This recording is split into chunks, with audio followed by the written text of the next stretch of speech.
鸟就是菜鸟，重做。Hello， 大家今天过得好吗？今天的10万个不为什么，就让我来告诉大家，职场新人一定会遇到的几种某大某堆的问题。当新人的那几年，你一定会遇到的那些状况。是，哥哥来我办公室。哦，来了。主管的私事就是你的公事。咖啡不要点错哦，比常温热一些些嘞，但不要太热，甜度要半糖和微糖中间哦。那咖啡的钱？哎，我现在很忙，不要在这边刚诉刚叫。来了，这就是传说中的职场霸凌啊！记得帮我提点数哦。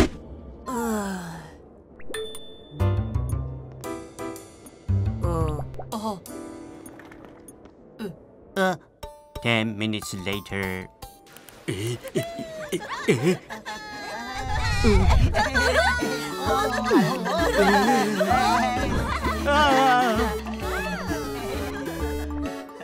经理说，大家平常辛辛苦苦工作，今天请大家喝饮料哦。谢谢经理。大家辛苦了，尽量喝哦。经理，你的咖啡。主管的公事还是你的公事。这些资料整理成简报，我明天开会要用哦。来了，这就是传说中的职场霸凌。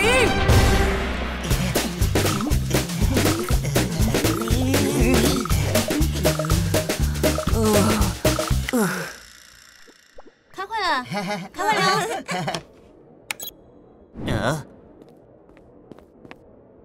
总经理早，各位早。首先要感谢10人的努力，帮我们整理的向上 CC。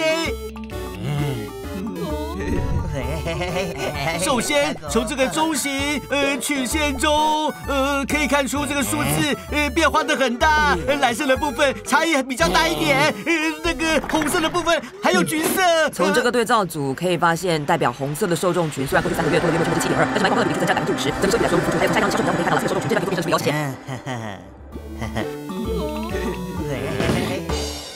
主管的事都是你的事。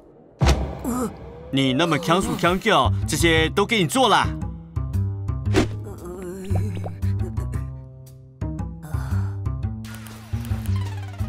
帮我破关！好热哦，帮我扇风！帮我抓痒！咯叽咯叽咯叽！帮我签名，帮我念小说，帮我吃饭。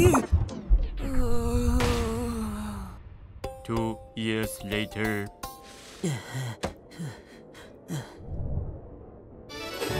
用正确的态度跨过这些问题，就能在职场中袅袅袅袅的关系里找到自己的定位，成为职场新人王。